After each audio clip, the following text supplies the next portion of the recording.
Jai Shrimad Narayan. Jai Shrimad Narayan. Jai Shrimad Narayan. I pay my obeisances to my spiritual master, Srimad Jagadguru Sudarshan Acharya Maharaj. I pay my obeisances to Lord Sri Ramanuj. I pay my obeisances to our Purva Acharyas. I pay my obeisances to the 12 Alvars. I pay my obeisances to Mother Lakshmi. And I pay my obeisances to Lord Srimad Narayan. I welcome all of you here physically at the Sri Narayan Dham in Durban, South Africa. I welcome those that's watching this discourse locally, nationally and internationally. And I welcome in advance those that are going to be watching this discourse when it is posted on YouTube and the various groups from around the world subsequently. Today is noted as Gita Jayanti. What Jayanti means?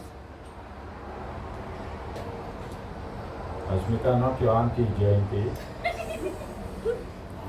What Jayanti means? Sanskrit to English.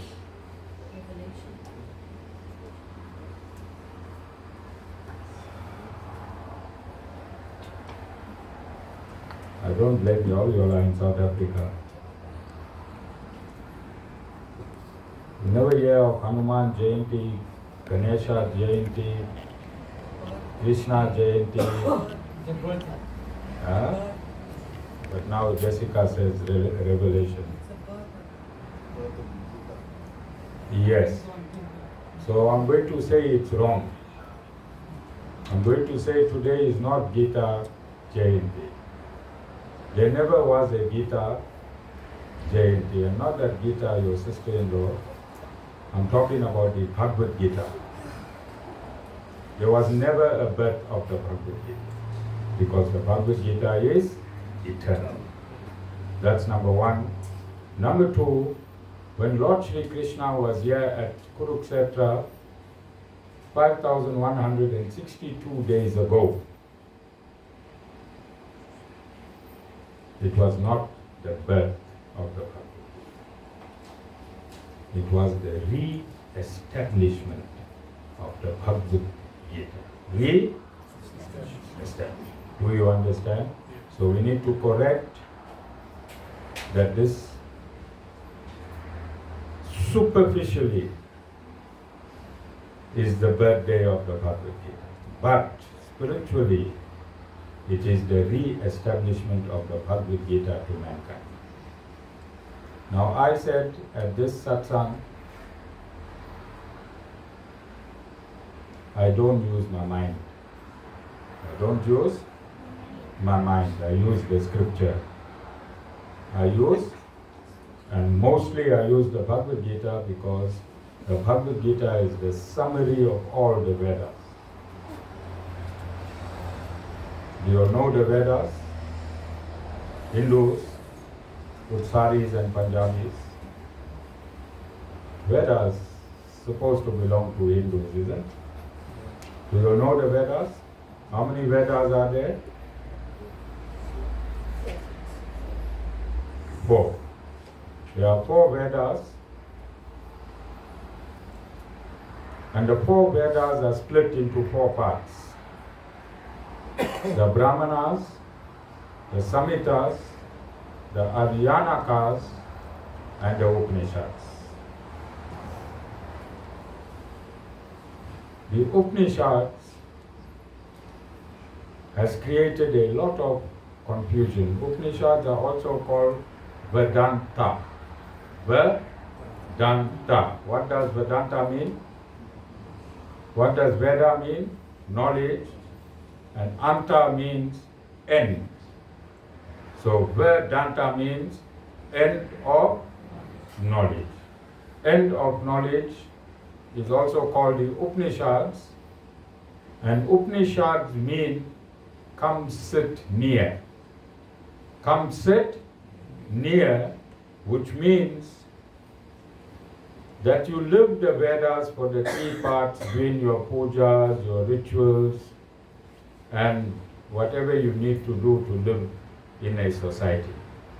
But when you come to the Upanishads, you must transfer and cross the river of materialism to the introduction of spirituality. So you use the Brahmanas, the Samhitas, and the Aryanakas in society materially. You do your pujas, you beg the deities, Mother Durga, please get me a boy child. You all know I don't have to. Halwa Puri as brides. Halwa Puri, Prasad as brides. You bribe the Devis and Devtas to make your life a little bit comfortable. That is found in the Brahmanas, the Samhitas, the Aryanas. But that's not the most important part. God prepares you when you perform rituals. What happens between your heart and the deity that you perform in ritual to? Don't you start getting attached to your deity?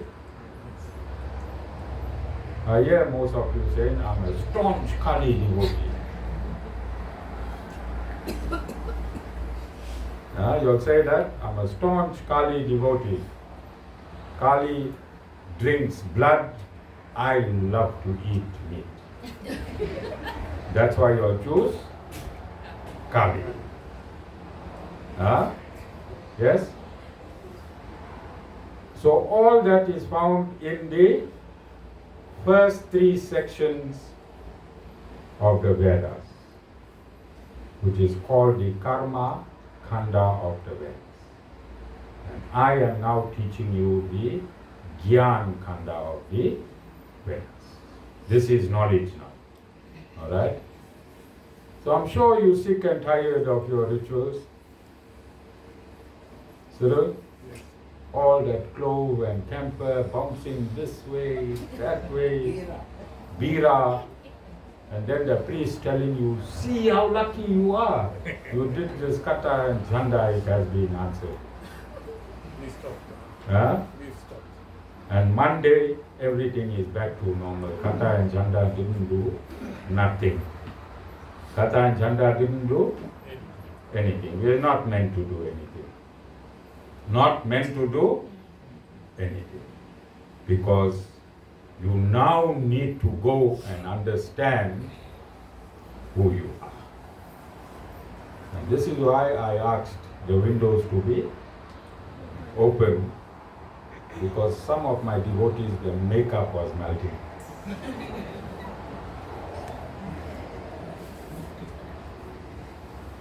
Smita, you feeling guilty, I think. Okay? Because when you know who you are, you will never use makeup again. You understand? So the Upanishads teach you not to buy makeup anymore.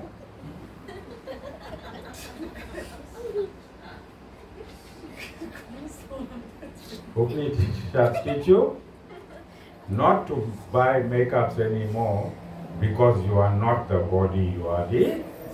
That's where real knowledge comes. And it is stated that the Upanishads is Vedanta, it means end of knowledge. End of knowledge. When you have this knowledge, knowing this knowledge is useless. How many of you know what is 10 million rand? All of you know 10 million rand, isn't? But knowing what is 10 million rand is useless, because you don't have it. Do you have it? Then what's the use of knowing 10 million rand when you don't have it? So similarly, knowing Vedic knowledge is useless if you don't live it. Knowing Vedic knowledge is useless if you don't live it. Asmika and Trisha, you all can go home and throw away that Then you keep it, you need it as business. We'll keep bluffing the people. She needs it. She said she needs it. I don't need it. Okay? So in the Upanishads, and this is where the biggest confusion comes to mankind. Where it comes? In the Upanishads. Because the Upanishads has two main topics. Two main topics. If you read the Upanishads with your mind, the Upanishads will tell you that God alone exists in one section, and in another section it will tell you that you and God is separate. So we call it monism and dualism. If you use your mind, and many gurus have used their mind to explain the Upanishads, and that's why we have the Advaita philosophy and the Dvaita philosophy. But the main Upanishads are 108 Upanishads. How many? 108 Upanishads.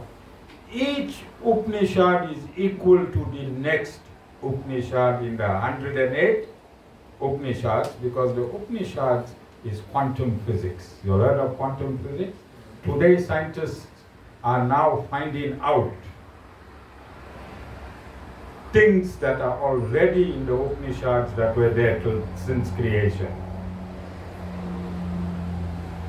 I'm still in the introduction of the Bhagavad Gita. I hope to do chapter 1, verse 1 today, because it's the re-establishment day of the Bhagavad Gita. But I want you to understand why I am refuting any other Bhagavad Gita.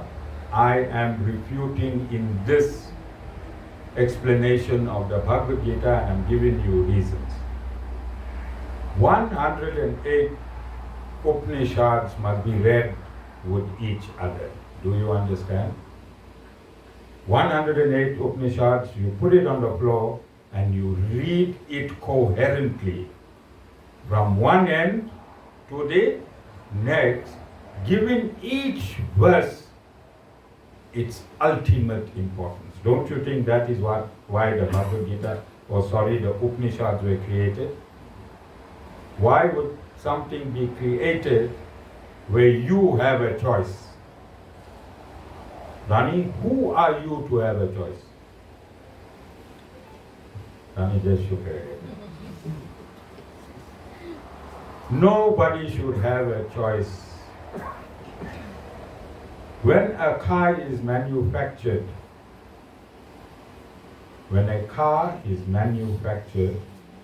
what's manufactured before the car? Sorry? The manual. Does a car have a choice? No. When the manual is constructed? Or the car fits into the manual? So the Upanishads is the manual for the vehicle called the human body. So how can you have a choice to change the manual after you were constructed as per the manual specifications? You understand? Do you understand? You want me to explain again? So nobody can change the Upanishads. No guru can say, hey, I don't understand dualism, so I will expound monism. And another guru says, no, I understand dualism, I'll reject monism.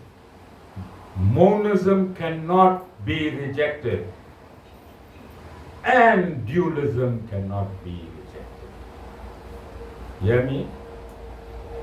Monism cannot be rejected from the Upanishads. Dualism cannot be rejected from the Upanishads. You need to read it correctly. And I'm going to give you a very simple example. How many of you know what mathematics is? I can see most of you all hated maths. I don't think you all did the S courses. You all went straight G. Huh? So mathematics has how many operations? 4 operations. Addition, subtraction, multiplication, division. Yes? So if we're discussing mathematics, and if you can't add, but you can subtract, divide, and multiply, can you say addition is an inferior part of mathematics? And that goes for all the operations. So what has happened, gurus who could add, they said subtraction, division and multiplication is secondary. Gurus who could subtract, they said addition, division and multiplication is secondary, subtraction is mathematics. Another guru said addition is mathematics, another guru said division is mathematics, and another guru said multiplication is mathematics. Are they right? No, they're not right. Because addition, subtraction, multiplication and division must be put together to give you authentic mathematics. Yes or no? So this is what gurus have done. Those that understood monism, they rejected dualism, and those that rejected dualism accepted monism. You understand it? So can you say that is Vedanta? If you took one aspect of the Upanishad and rejected, there's a third aspect of the Upanishad where the Supreme Lord says, I live in the elements. I live in the elements. He says, I live in earth and earth does not know. I live in the sun and the sun does not know. I live in water and the water does not know. I live in the individual soul and the soul does not know. That is the third aspect of the Upanishads, which is rejected. When you accept one, you reject the other two. When you accept one, you reject the other two. So 1,000 years ago, Lord Sri Ramanuj stated that you cannot reject a single verse from the Upanishad. You have to bring all the verses together and understand the Upanishad as a whole. Was he right or wrong? He is the only guru. He is the only guru that put all 3 aspects of the Upanishads together and made the Upanishads coherent. And his explanation is this: yes, is God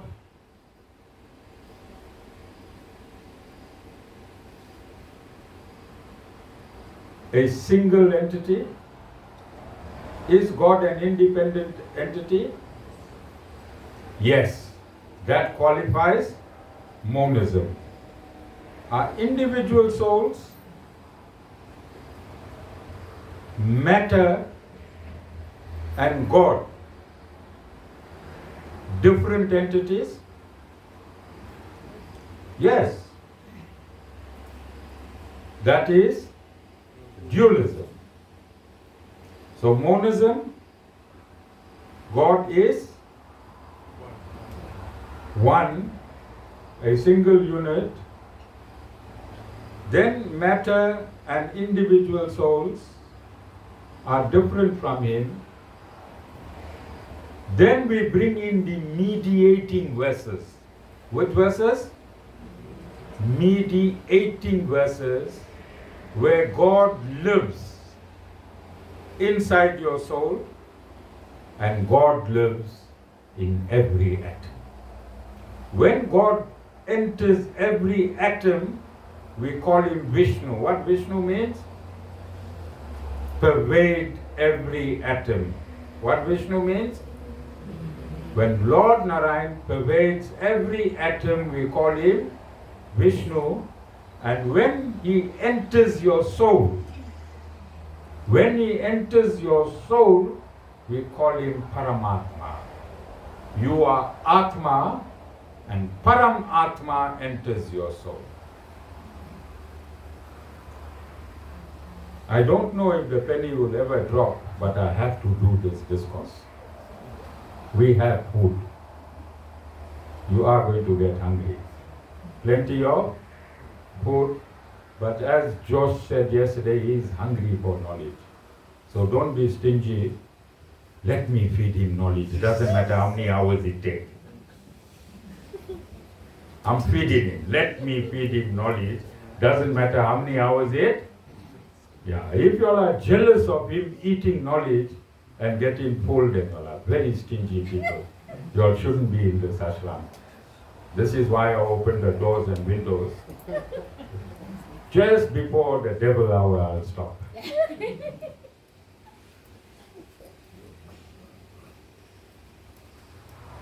So you understand why I am rejecting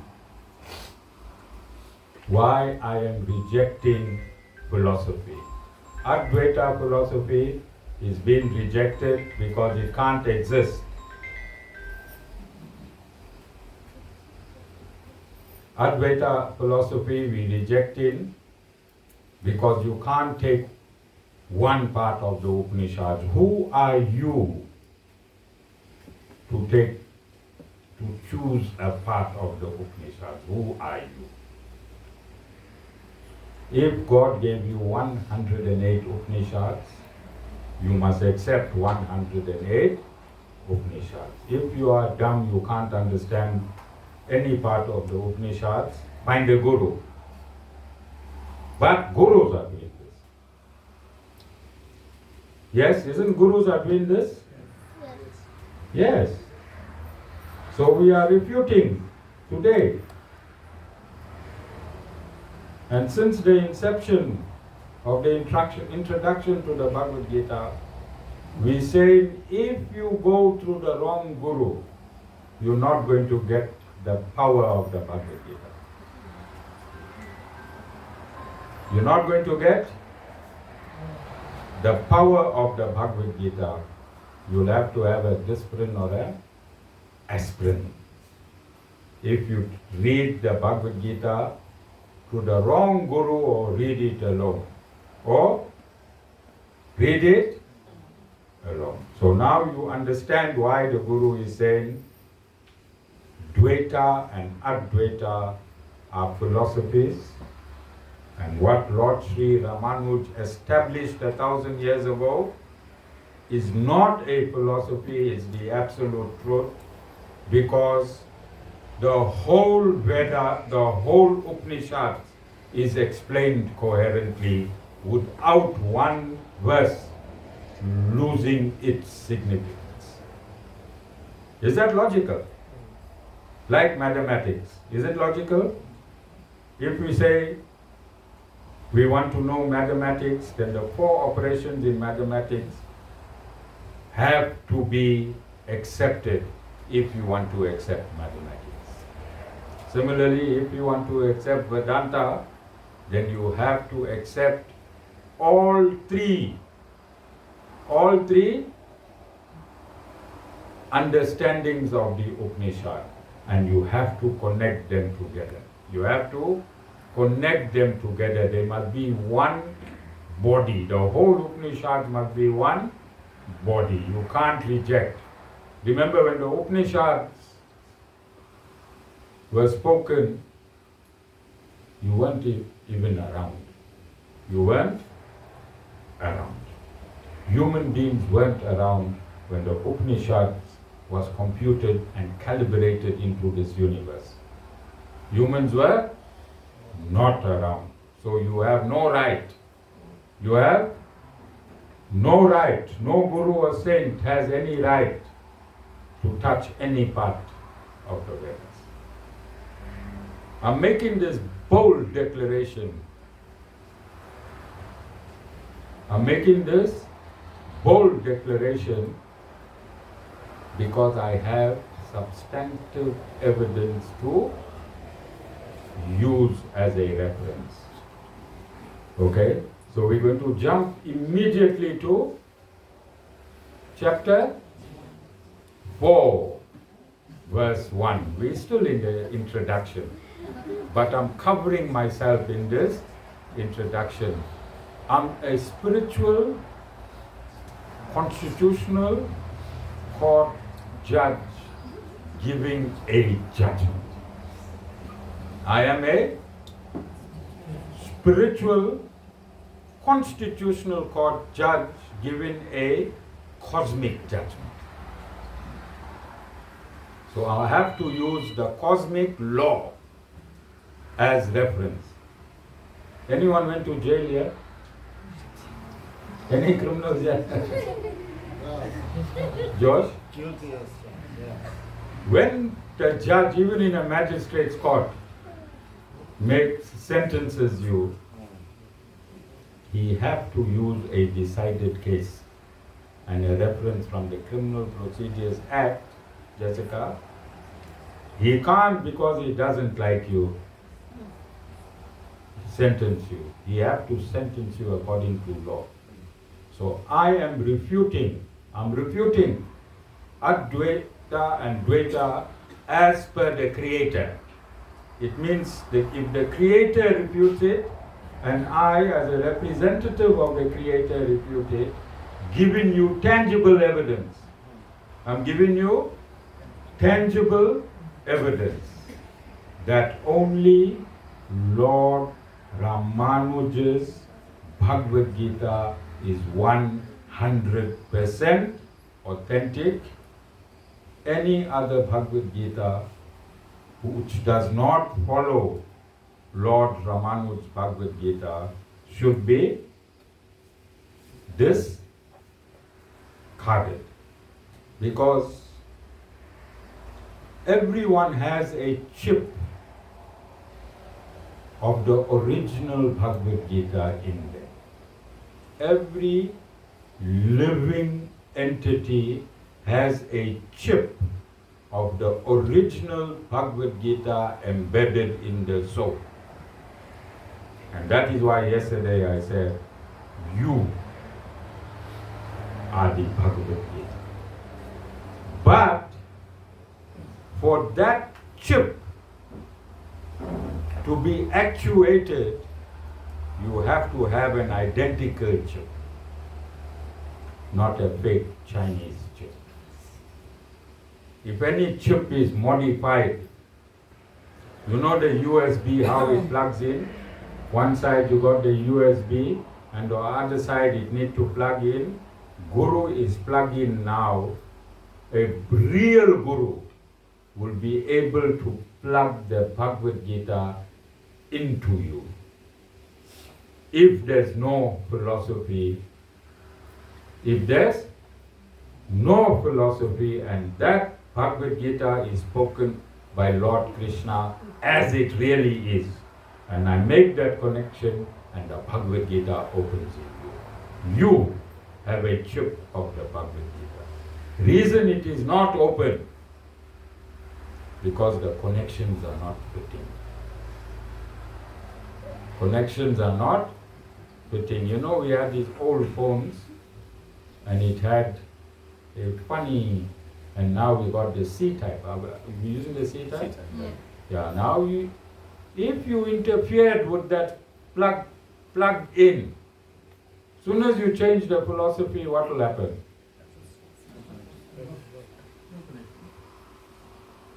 Because all these gurus with the millions of followers they have, why are their disciples coming back? Why are their disciples coming back? Bhagavad Gita was spoken so that you never come back. Why? What is Shanita doing here?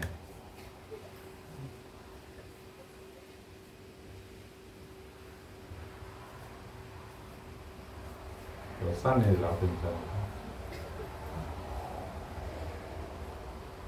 Do you understand? So if you have a bona fide spiritual master, he plugs you in and that socket works, then the Bhagavad Gita will open into you. Do you understand? Bhagavad Gita is already embedded in you.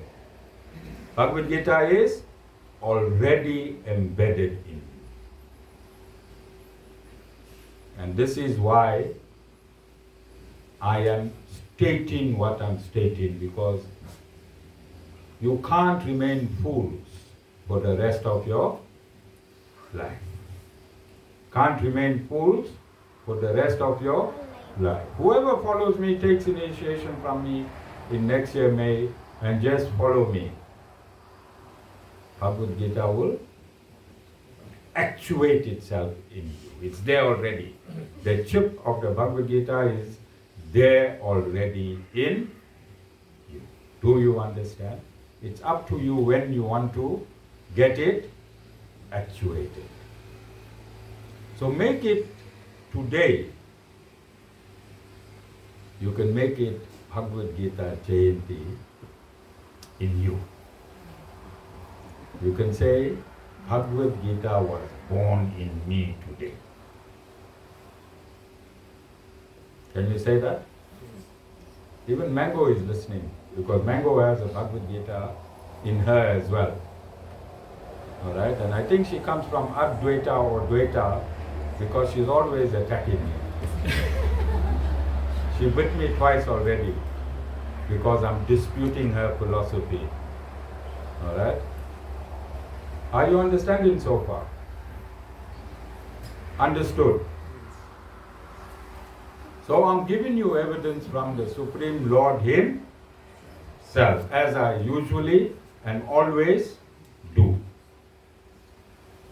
And He is saying in chapter 4, verse 1, I taught this imperishable yoga to Visvasan, semicolon.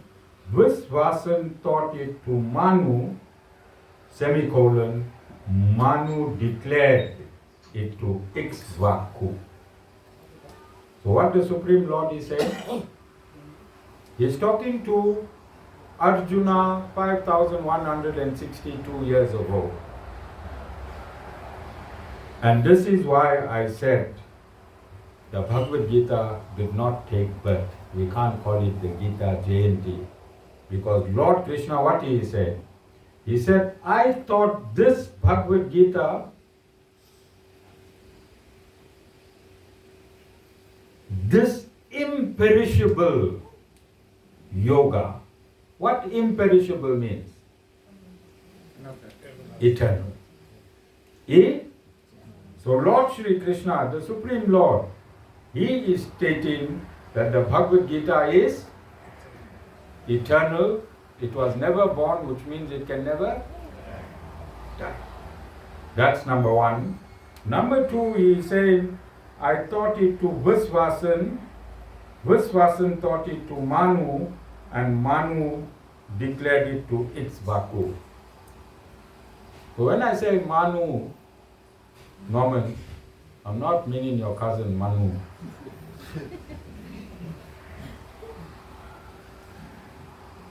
Manu was the first man. Manu was the first human. Manu was the first human. And who was Visvasan? He was the sun god. I want you to hear this properly. He taught it to the sun god at creation. When? At Lord Shri Krishna taught the Bhagavad Gita to the sun god at creation before the birth of man. Then, when Manu took his birth, the sun god taught it to the first man, who is Manu, and Manu taught it to his son Ikshvaku, who was a king. If the Bhagavad Gita was taught to a king, that is why I laughed at all the people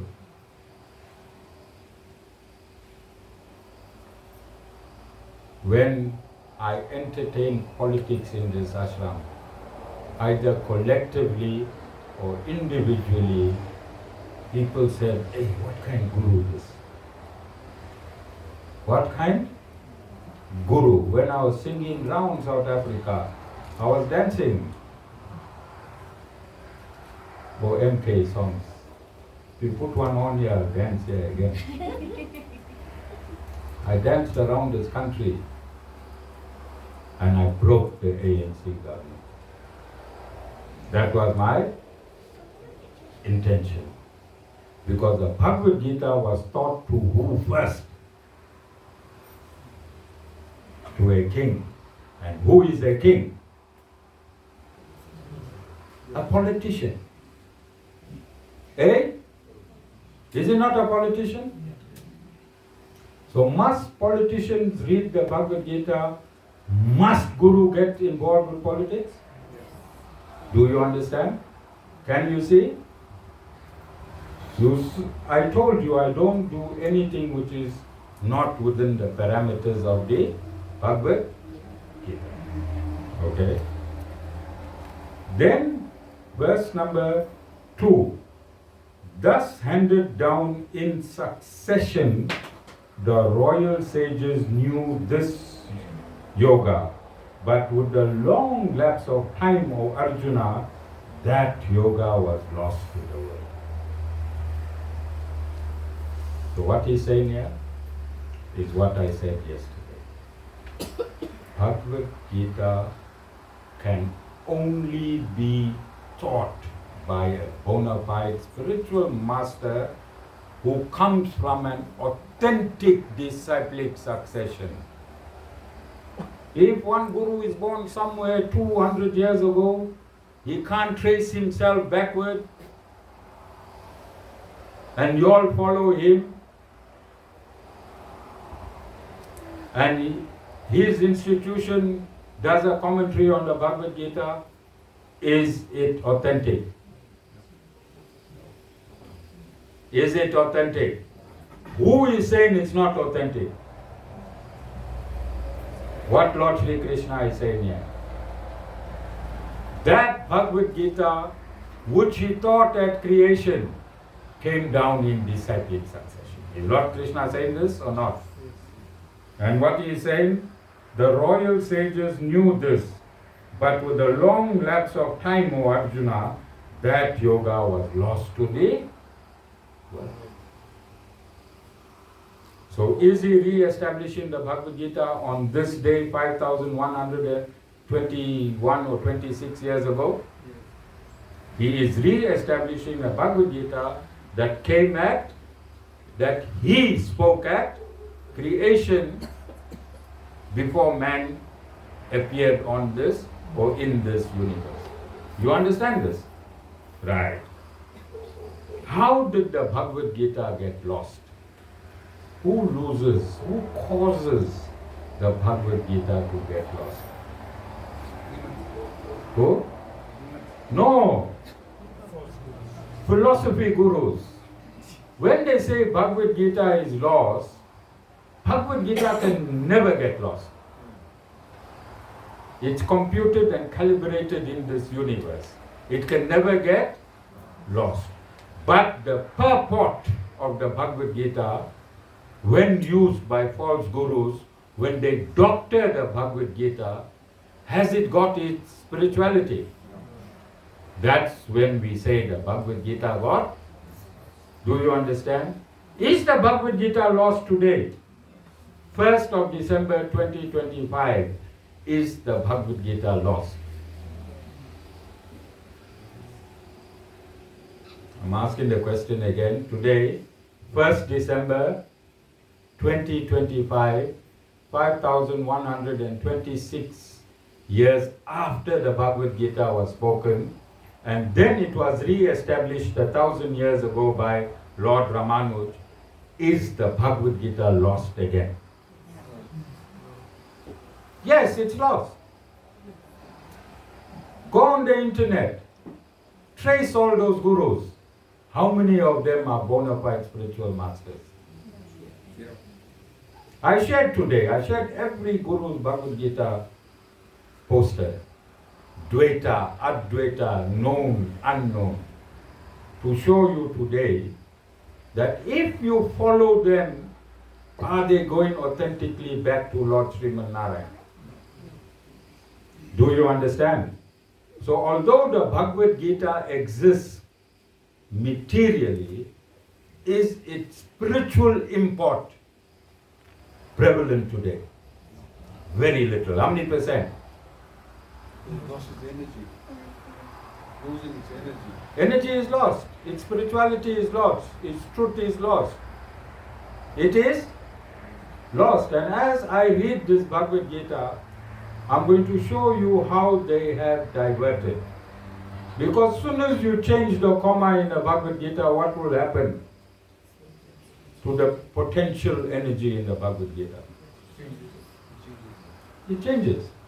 If you change a circuit, or if you change one resistor in a circuit, what will happen to that entire motherboard? Might become a fatherboard.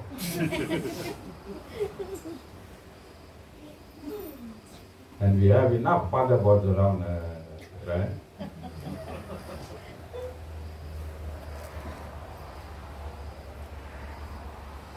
Are you understanding? I know I'm eating all the energy out of you, but there is enough food.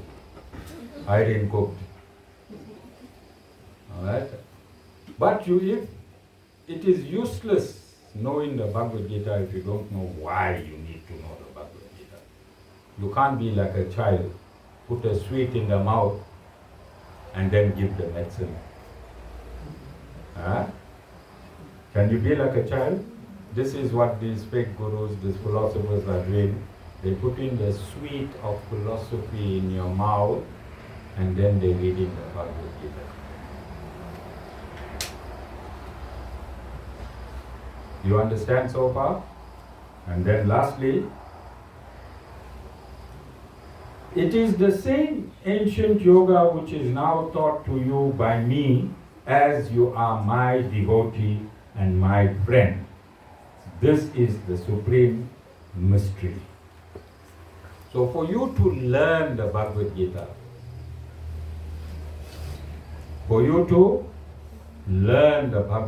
you can't pick it up in a shibin and say, hey, I'm learning the Bhagavad Gita now. You understand? You have to have some devotion for the Supreme Lord so that the Bhagavad Gita that's embedded in you through devotion can reveal itself via the Guru. Do you understand? Must have a Guru to know the Bhagavad Gita. But not any Guru. When you trace the Guru must land back in the lap of Lord Srimad Narayan. Guru must land back in the lap of Lord Srimad Narayan. Are you clear so far? Is the introduction complete? Is the introduction complete? Cyril, you want to say something? Okay. No, you can, I'll put your name in introduction. My transcribers, they're not allowed to delete anything. Ask your question. No, I'm happy. Or you just wanted to make sure you're in the introduction. Okay, fine.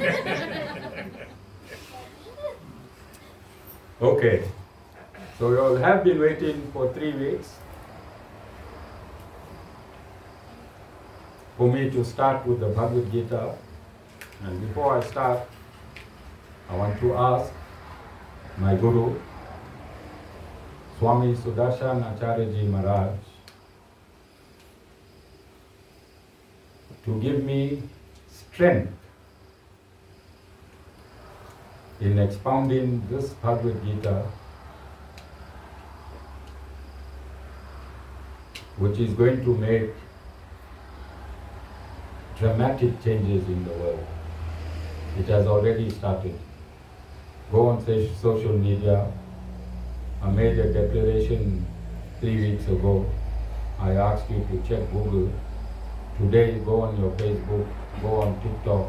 Bhagavad Gita is flying everywhere. Alright? So that last year, Hanuman Jayanti, anyone noticed the Bhagavad Gita?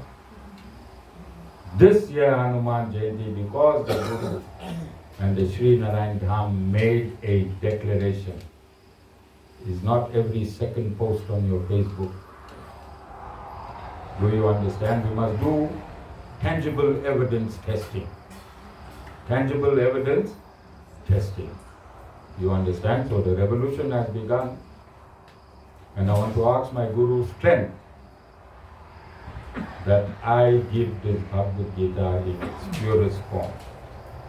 I give this Bhagavad Gita in its absolute purest form. I ask Lord Ramanuj,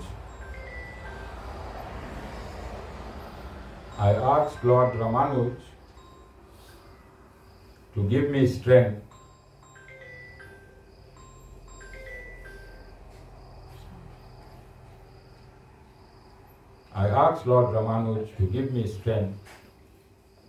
so that the Bhagavad Gita that he presented 1,000 years ago, I must expound it as he gave it, without making a single mistake.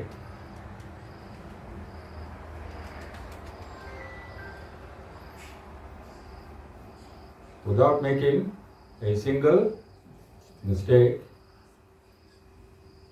And I also ask Swami Chinnajaya to give us his blessings, because we're using his singing in Sanskrit of the Bhagavad Gita verse before I give the translation and the explanation. So I have stated that no Guru, no Devi or Devta, right up to Lord Shiva, Lord Brahma, has capacity to change one comma in the Bhagavad. I have stated that, and I am going to traverse this Bhagavad Gita through Lord Sri Ramanuj Gita Bhasya, where he gives a commentary or where he gives an explanation. I will read it and my transcribers will take it verbatim. They'll take a photograph and make sure when they're transcribing, it is exactly what Lord Ramanuj said. Then when I give you an explanation, so I want to make a disclaimer. When I explain the Bhagavad Gita, and if there is a seeming contradiction, then it is not the fault of Swami Chinnajaya, whose voice we use, and it is not the fault of Lord Ramanuj. That mistake will be purely mine. But I will try to give every explanation corroborating from the Vedas. So the three authentic Vedas is that Acharyas have used since time immemorial is the four Vedas, the Bhagavad Gita, and the Vedanta Sutras. And the Vedanta Sutras, so I'm going to give you corroboration. I'm not going to run my mouth. I'm going to give you corroboration. ration and reference, then the fifth Veda is called the Ramayana and the Itihasas. Ramayana and the Itihasa. Itihasa is the Mahabharata from which the Bhagavad Gita comes. You understand? We can only use supplementary Vedas if they do not contradict these three authorized scriptures. So where the Purana contradicts any of the authorized scriptures, we are not allowed to use it. Do you understand? So I will be using the Bhagavad Purana, I will be using the Vishnu Puran, and I will be using the Upanishads, I will be using the Ramayana, I will be using the Mahabharata. You think it's a good journey we're going to take? Because everything I tell you, it's not my Guru said, it's what God said. And my Guru repeated. You think that's the best way to do the Bhagavad Gita? All of you? Because I want to unlock the Bhagavad Gita in you.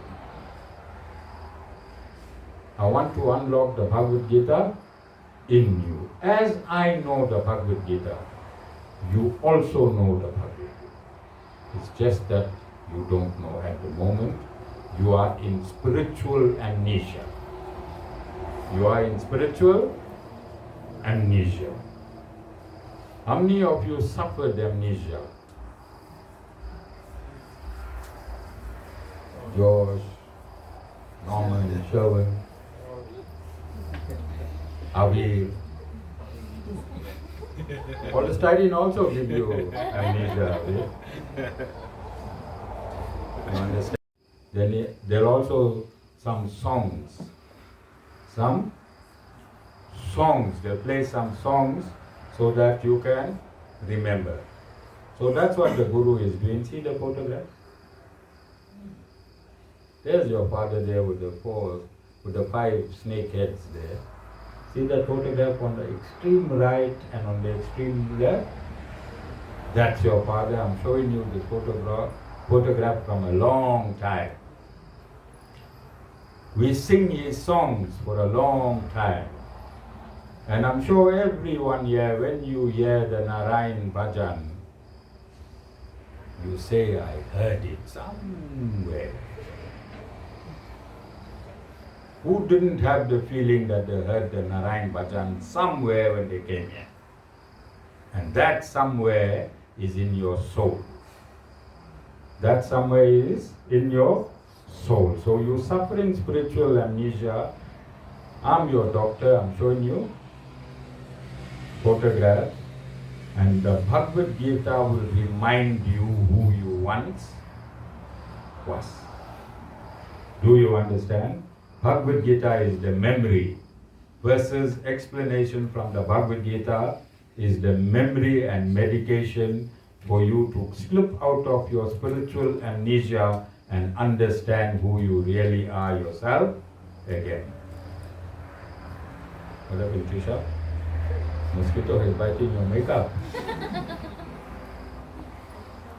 You have to write to those companies and tell them to put mosquito repellent in the makeup. So when you go to satsang, you don't get it. Yeah, makeup go all over. Okay? Have you all understood so far? You all ready for chapter 1, verse 1? Yes.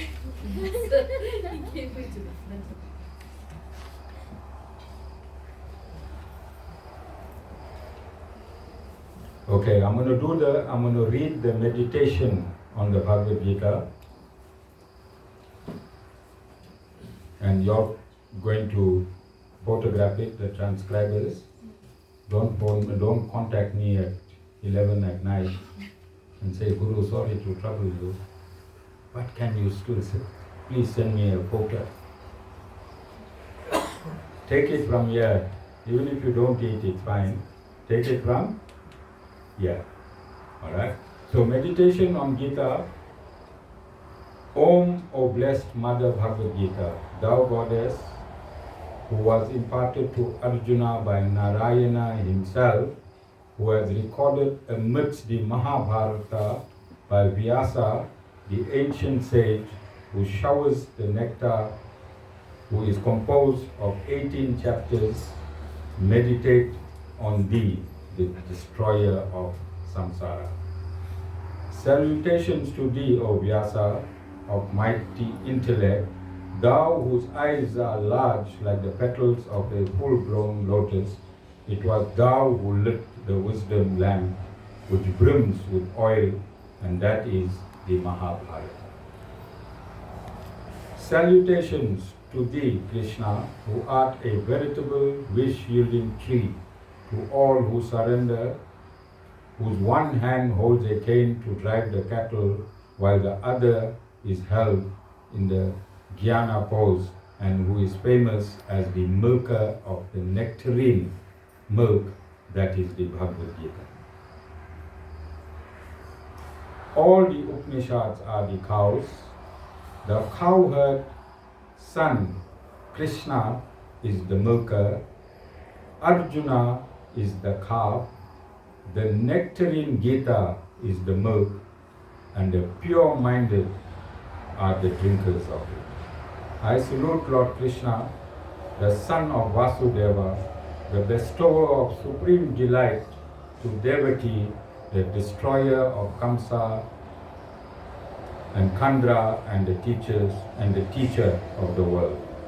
Lo, the battle of Kurukshetra with Bhisma and Drona as the banks, with Jayarata as the water, with Prince of Gandharva as the blue water lily, with Salya as the crocodile, with Krishna as the current, with Karna as the highway, with Asyatama and Vikarna as terrible sharks, and with Duryodhan as the whirlpool, was crossed by the Pandavas because we had Krishna as the ferryman.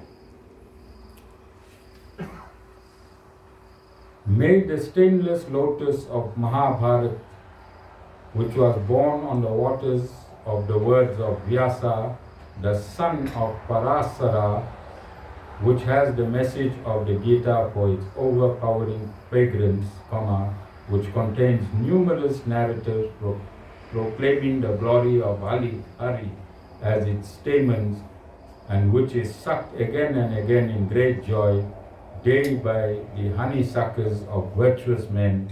May it prevail for the good of all who want to be cleansed of the taint of the age of Kali. I salute Lord Krishna, the supremely blissful one, by whose grace a dumb man can become eloquent and a lame person cross over the mountains.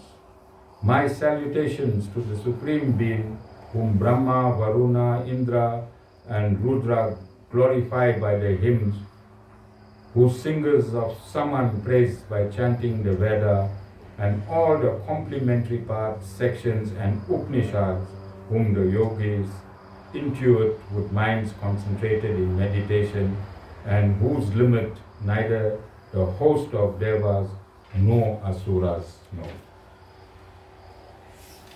Okay? So I'm going straight to chapter 1, verse 1. We are about to open the curtain, but before opening the curtain, we need to know what's behind the curtain and why it's there. So we have two brothers, Pando and Dhritarashtra.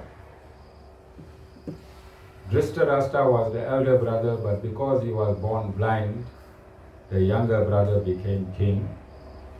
Then he was killed and the throne went back to the older brother. Right? Dhritarashtra.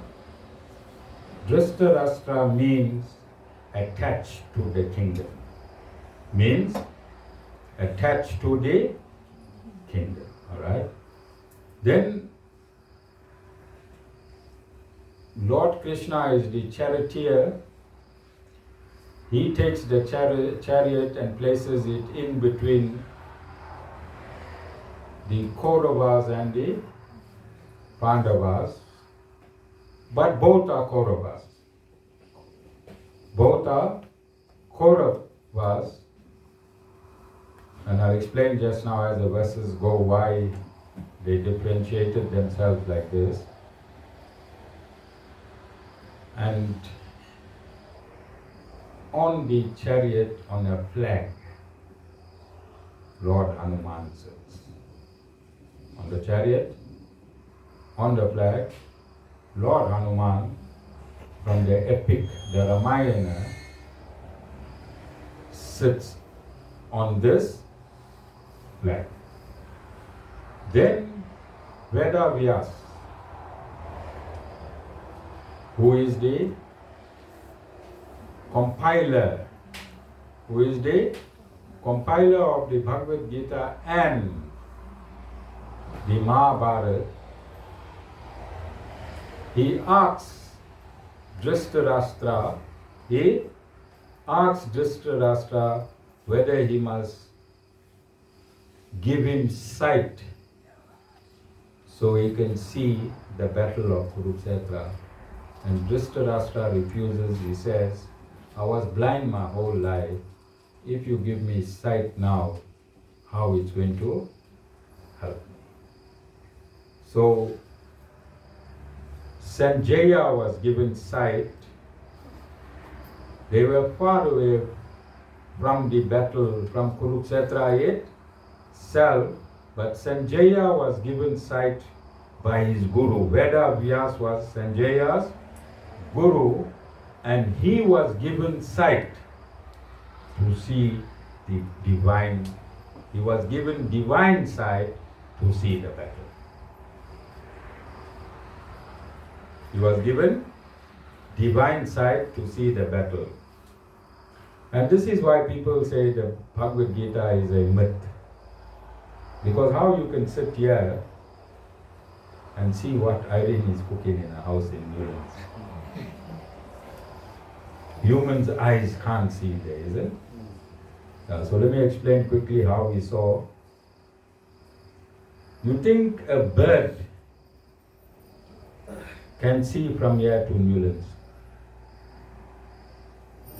If I put a bird high on Dunstable Crescent on that building here, you think a bird can't see Newlands? It can see?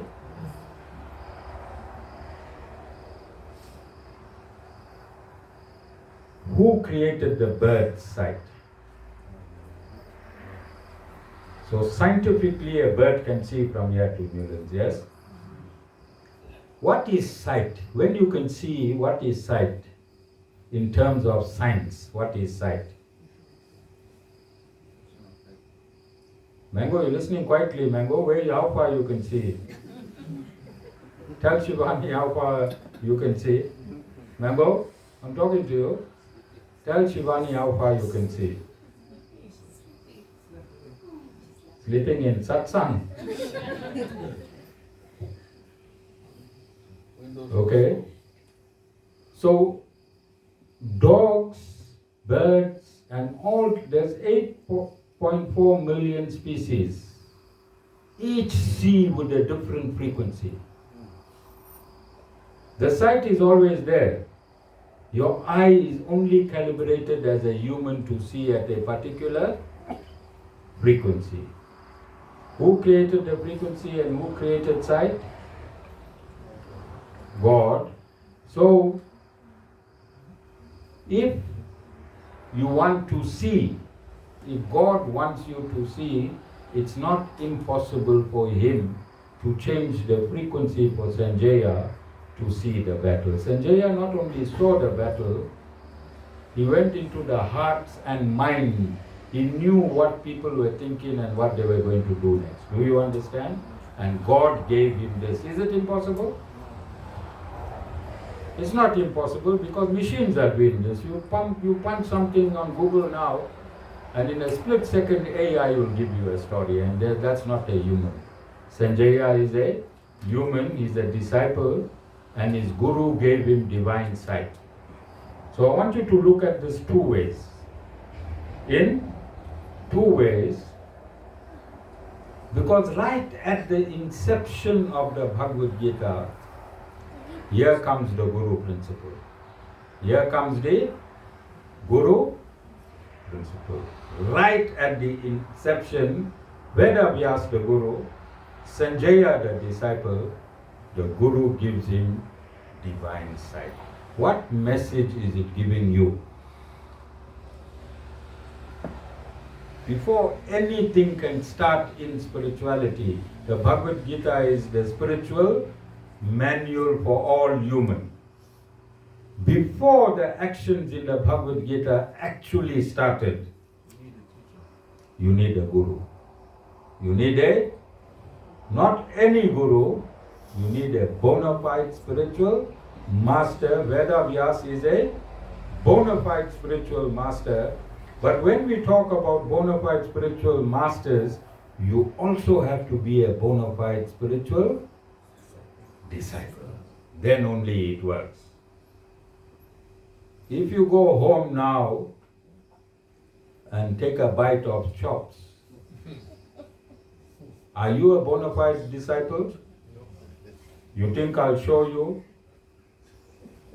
I can see from here to bluff.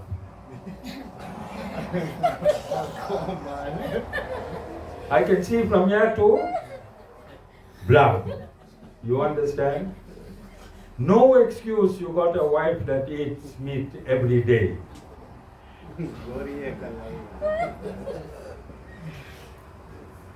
See how difficult it gets? But it's also very, very simple. So the stage is set. Stage is set. Vasan, put that phone off. Pull off. The stage is set, and it starts with the guru-disciple relationship in the Bhagavad Gita, even before the curtains open. Are you seeing it like that? The message is, every human, before opening the curtain to spirituality, must have a bona fide spiritual master. So the bona fide spiritual master can give you divine sight. Bona fide spiritual master can give you divine sight.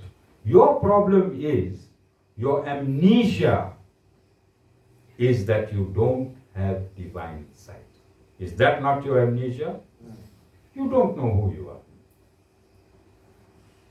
You don't know who you are. A bona fide spiritual master will give you divine sight. Do you understand how the Bhagavad Gita opens? Guru, disciple, principle. Guru, disciple, principle. And throughout the Bhagavad Gita, which has never been shown before, I'm going to show you that everything is only Guru principle. What I'm going to show you? Everything is only Guru principle in the essence of the Guru. Okay? So we understand now, cousins are going to be fighting for. One set of cousins usurped the land unlawfully. One set of cousins usurped the land unlawfully. They usurped the entire kingdom. Then the Pandavas went and said, give us 5 villages. We are Kshatriyas. We are kings. Give us 5 villages, we'll be satisfied. And they said, no, we won't even give you a piece of land at the point of a needle. Okay? So what must happen? When somebody takes your land, what you must do? People fight when? No. When the land is taken, when the woman is taken, and when the money is taken. That's when people fight. Look in the world, all the fights are about what? Land, woman. Yes? So I want to bring the Bhagavad Gita from 5,000 years, because many of you, your grandfathers and grandmothers, wrapped the Bhagavad Gita in red or yellow cloth and kept it there on the shelf. You're too dirty to touch it. You're too dirty to touch it. I'm saying open the Bhagavad Gita in any condition. Bhagavad Gita was given to you in your worst condition for you to come right. In your worst and filthiest condition, wherever you are, whatever you are doing, connect to the Bhagavad Gita. Connect to the Bhagavad Gita. So they're about to fight. Stages set. Then let us start. Only 9. It's only 9. 3 hours, no? I would not see that.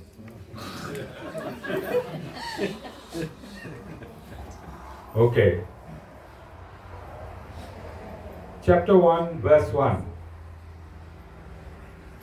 On the holy field of Kurukshetra, gathered together eager for battle, what did my people and Pandavas do, O Sanjaya? So this is Rashtra, the blind king. Sorry, let me play this.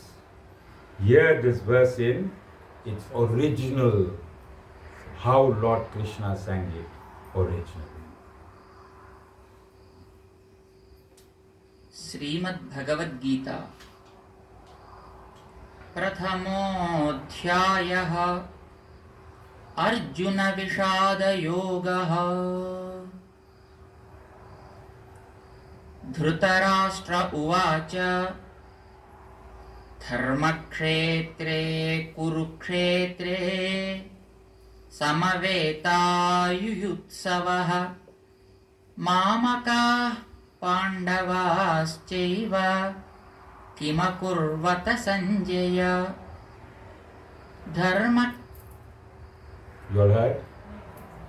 You all heard Lord Sri Krishna? That Swami Chinmaya sang in Sanskrit as Lord Sri Krishna sang this, or as Dhritarashtra spoke this verse. You all heard? Okay. Then I'm going to explain again. On the holy field of Kurukshetra, gathered together eager for battle, what did my people and the Pandavas do, O Sanjaya?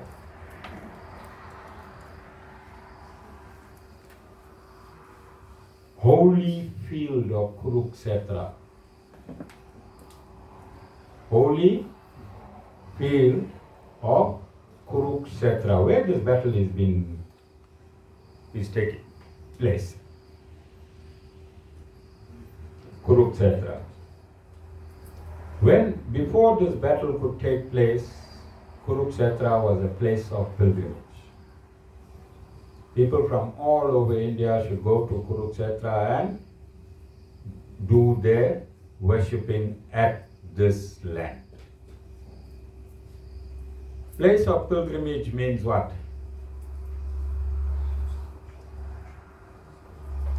It is spiritually potent. It is spiritually potent. Whilst at this point, again we're dispelling the myth. So through archaeology, at this exact spot in Kurukshetra, they found the sand to be red. And they found weapons which date 5,000 years. They are saying, although this was found not only there at Indraprastha as well, right? They found artifacts of the Mahabharata. They are not confirming the Mahabharata took place, but can we confirm if you found artifacts, if the sand was red, what do you think made the sand red? How many million people died there? Do you understand? And if we found weapons dating to 5,000 years ago, and we not taking information in the ascending order, we taking information in the descending order. Scientists take information in the ascending order, all right? I'm saying if the manual for your car is there, must you keep the manual aside and open your car to see how it was assembled, or just use the manual and fix it according to the manual? What you might do? Because manual came before the car, all right? But what scientists are doing, they strip in the car and trying to put it back together without using the manual, and that is why they have failed miserably so far.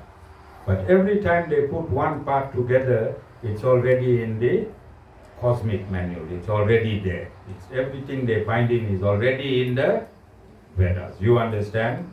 So if this is what I would like to do when I finish explaining the Bhagavad Gita, I like to go to the physics department of all the universities around the world and tell them, see, you are here, you taking your head, you busting it against the wall to come here. I already know what's here. Let's see how you and I can meet. You think that's a good idea? We want to save science our money. They're using our money, our tax. Instead of going 1,000 times to space, come to the Sri Narayan Dham. I'll tell you what's on the moon. I'll tell you what's at Mars. I'll tell you who's living on Jupiter. Come to the Guru. How much it costs to send a rocket to the moon? Yeah, we already got the information who lives on the moon, what's at the moon. We already know that. Why you want to spend? But you can go to the moon but work with us as well. We'll tell you what's already there. Do you understand? They say science spends millions and millions of dollars to find out what already exists. Yes. And instead of science using the money to go inside humans, where the solution is they are leaving planet Earth and going to other planets. How is going to help? Yesterday Marlene was sick. If you sent a rocket to Mars, how Marlene would have got there? Do you understand? You need to solve man's. Where's everyone sitting in the ashram? What does Mars have to do with you? Yeah, today. Do you understand? So science should they should find gurus like us. Science should find bona fide spiritual masters and help us through technology to spread this message that I'm spreading faster, so 8.6 billion people can have a curriculum and a syllabus. Don't you think children Yajvan's age in school should know, I'm not this body, I'm the soul. I must not steal, I must not swear, I must not fight. God said that is demonic behavior. I must be honest. I must have no anger issues, because anger is poison for my body. I'm saying, if NASA comes and meet me at the Sri Narayan Dham and just give me one fraction of the money so that we can change the syllabus of infants. When you inject righteousness in children from the age of 5, we're not saying become Hindus. There's no Hindus in this world. We say become righteous. And the Bhagavad-Gita is a book that teaches you how to become righteous. Come and help the Guru to make 8.6 billion Bhagavad-Gitas. Help me to print it. Then send a rocket somewhere. You know? I mean, you don't have to be a rocket scientist to understand what I'm saying. Alright? Okay, so Kurukshetra exists. The city that Lord Sri Krishna sang has been found. Has been found. All the artifacts that's mentioned in the Mahabharata has been found. So, we're happy this has happened. The Kurukshetra war and the Bhagavad Gita cannot be disputed by anybody in this world. Although it couldn't be, but now you need man to verify. 20 years ago, if I said this, it would have still been a myth. Today, I'm saying this, it's not a myth. The Prime Minister, Narendra Modi, went down and he prayed at Dwarika that was sang by Lord Sri Krishna, alright?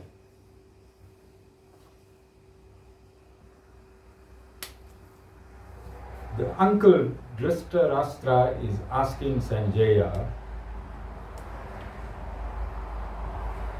instead of asking what the cousins are doing, what the cousins are doing, what he asked, what are my people doing and what are Pandava's people doing? Who's Pandava? His brother. But in this sentence, in this one sentence, an entire book is compressed. So you want me to release the book today? In this one sentence, an entire book is compressed. Can you see it? Just by him asking that question.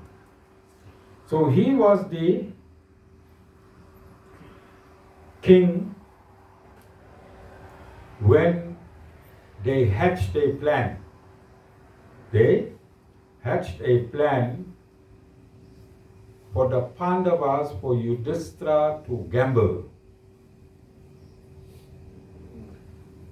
And because he endorsed it and he sent a delegation to ask the Pandavas for this gambling match, Yudhishthira did not refuse because he was following protocol. My uncle is the king, and if he invited me to this game of dice, I have to respect the first protocol. And the first protocol is I must respect my elders, my uncle, and he is the king. So this man single-handedly, Dhritarashtra, single-handedly brought about the Kurukshetra war. Okay? Again, I want you to understand this war that's happening at Kurukshetra. If he did not endorse the gambling, Yudhishthira wouldn't have lost the kingdom, because he lost the kingdom through gambling. Then, throughout, Dhritarashtra was advised by all the saints and sages that were present. Remember, Vedas was also present.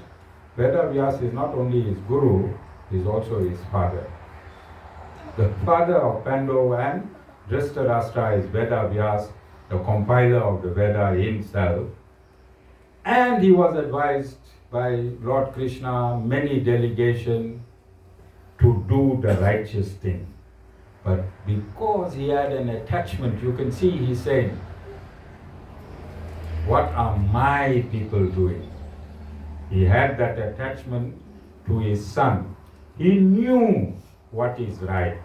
He knew what is wrong. He always knew. If you read the Mahabharata, you'll see he always contemplated in his mind. He always knew what was right, but he chose to do wrong because he was attached to his son. He had an attachment to his son Duryodhan, and he chose to do, by choice, he chose wrong. So he was not only blind physically, he was also spiritually blind. Because if you choose unrighteousness, then don't tell me, Guru, I see you wearing a blue outfit. You see nothing. If you seated here, and if you choose unrighteousness, you see nothing. Do you understand? Can you see why I'm saying in this one small sentence, an entire book is compressed? Okay, so I want to stop here, but I want to explain how I'm going to explain the Bhagavad Gita. So here, Lord Sri Ramanuj gave me a big gap. He didn't do any explanation. He gave me a huge gap, all right? He did not explain this verse because it is understood on surface level, but I'm going to go deeper and I'm going to go inward. So I'm going to run the entire Bhagavad Gita. Firstly, how it affects me. Every verse,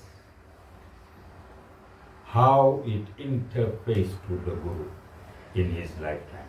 Don't you think if I'm teaching you the Bhagavad Gita, I'm explaining the Bhagavad Gita to you, then I myself must have experienced the Bhagavad Gita myself to give you my explanation of each verse. Don't you think that's the way it should be done? So this is a word verse. No Guru has used this system. You can go and Google to take each verse and apply it to himself and give you an explanation. Not done. Okay? Then secondly, I'm going to take my country. I'm going to take my country and show you how the Bhagavad Gita affected my country, how it affected me, and how I interacted with my country. That is the second part. And the third part, how the Bhagavad Gita interacted with the world, and how my country interacted with the world, and how I interacted with the world. So it's going to be a very, very long journey, and in those interactions, I'm going to bring other parts of the Vedas as reference. I am actuating the Vedas in the universe. By doing this, what I'm doing? Although the Vedas is alive in the universe, I am bringing human awareness to the Vedas that is already in the universe, that has already been calibrated in the universe. And by me doing it this way, that Vedas and that Bhagavad Gita that is calibrated in you will have a three-way interfacing. Yes or no? We'll have a three-way interfacing. The Guru's Bhagavad Gita, your Bhagavad Gita, and the universe's Lord Sri Krishna's Bhagavad Gita. We're going to actuate it. We're going to make it real, and we're going to show. We're going to show that the Bhagavad Gita is the human being's manual. Eventually, I'd like this Bhagavad Gita to go to every mosque, every church, every synagogue, every university, and every school, and every parliament around the world. impossible today. When you see this happening, don't say, Guru, I was there when you said it. I'm going to make it happen. We're going to show the world that the Bhagavad Gita is not a Hindu scripture, it's a manual for humanity. It's a manual for humanity. Okay? Are you happy? Are you happy I'm stopping? Or are you happy how I'm structuring the discourses? Yeah, go, Google, go and see if there's any Bhagavad Gita, they call it commentary. From my side, I can't comment on what God has said. I can explain. I'm too small to comment. These people who say that it's commentaries, go and see if anybody has structured it this way. This is a world first. And I'm asking, once again at the conclusion, I ask my Guru to give me the strength to do this. This is not a small task. If it's a world first, I can't copy anyone. I don't have any precedents. I have to create as I go. Nothing is set there for me to take this and copy and paste. There's no copy and pasting. Alright, so it's going to be difficult. Then as I explained yesterday, as I go and I refute false philosophies, and these institutions are already multi-million and multi-billion rand institutions. So they may attack physically, they may attack on social media, they may complain to Facebook, anything can happen. And our platform is social media, you understand? So we have to be ready. I need my Guru's strength for my own Kurukshetra. My Kurukshetra is starting by explaining the Kurukshetra. Yes or no? Yes. And where I'm fighting my Kurukshetra from? The Sri Narayan Dham, which is a place of pilgrimage that was inaugurated on the 5th of May 2019 as per the Pancharatra Agama priest and text. And Pancharatra Agama was written by Lord Shrimad Narayan Dham. So is this not a place of pilgrimage? So my Kurukshetra starts with verse 1, chapter 1 would be Kurukshetra. And I'll show you as we move along how to fix your Kurukshetra. Ryan, where is your Kurukshetra? When Ryan landed here, he was alone, and his mother and father's army was in the millions that side. He was fighting his war himself. Same with his consort.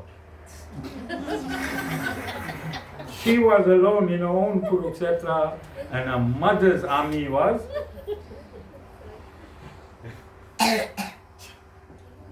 Yes, right? And today they're helping me on social media to create our own Kurukshetra. You understand? So we'll be dealing with my Kurukshetra, some of my, like Mango's Kurukshetra. Mango attacked the Guru. I don't know which of those institutions brought them. I have a suspicion. I have a suspicion. Alright? Mango has infiltrated this ashram as a bird to attack the Guru. I've been attacked twice already, one in Amslanga and one right here in my ashram. Alright? So we're going to work it out. We're going to do Lord Krishna's Aarti. Alright? And then you can have supper. And then we'll meet again on Sunday. I want to thank you for coming. This was a very short notice. But I wanted to be like Lord Sri Krishna and do a test. And do a test. And all of you, I think you have passed the test. You just don't know how important you are by attending this satsang. Because this is a world-changing satsang. And if you are part of changing the world, then you have been chosen not by me.